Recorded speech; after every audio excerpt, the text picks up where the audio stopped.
Alright, 87 Toyota Tercel. We're going to keep going down, finish the rest of this engine unbuckling. I found a ratcheting wrench fits for the bottom 19mm bolt fairly easy.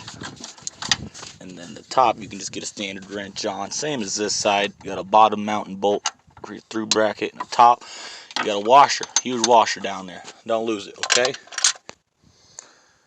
Now that we have the engine mounts removed, you got your engine to transmission bolts, 17mm, 2 at the top, and then 2 on each side.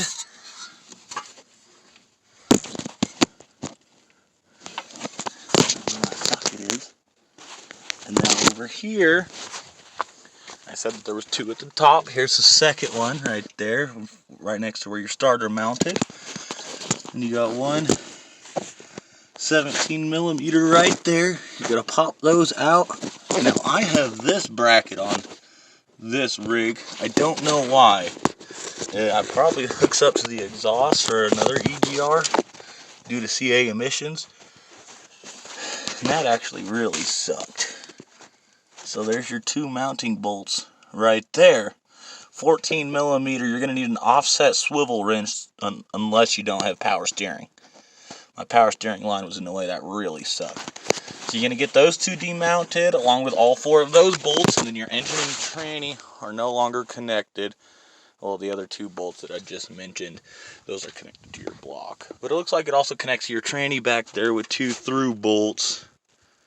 So, let me see. Yeah, those are going to have to get disconnected too. You can see just right at the side of it. It looks like those go directly into the block also. So get those all removed. Guess I didn't need to take out that rear. Oh, diff plate. Yeah, so right behind. See the nipple right there that's sticking out right before my tie rod end? That's where this piece went. Struck right in there.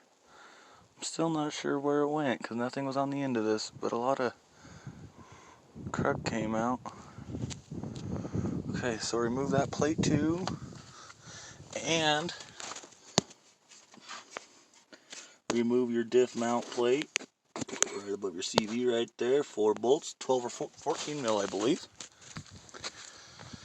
Also, there's your engine to trans bolts. They're all the same size. And that was that one on the far corner of that thing with the nipple sticking out. I'm just going to leave those with the trans engine bolts just because it went on the trans, but it's not a standard 4, so. Now the piece that connected to that side mount down there, the bolt that didn't go into that weird tubular piece, I'm going to stick in here in hopes that I don't lose it. Oh, it's going to get lost hard. Alright, let's hope not. I went ahead and put the washers and the bolts for the engine mounts onto the bolts that go through the block, through tranny into block, just so that way they're harder to lose. And really, you need to go through everything, make sure every last little bit is unhooked, because if it gets caught, you're going to start breaking stuff fairly quickly. I'm not sure about removing the clutch line. Once I get it into place, all you do is you pull that forward, and then you slide this up and over. But I'm going to get it actually into place first.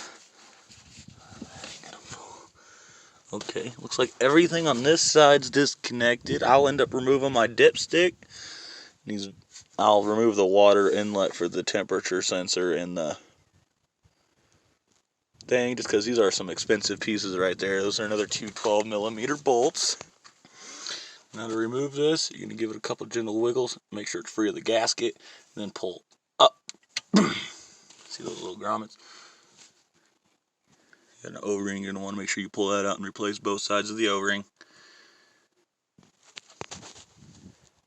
Now we're just gonna keep inspecting, verify everything's out the way. Yeah, she's good to go. That'll be next.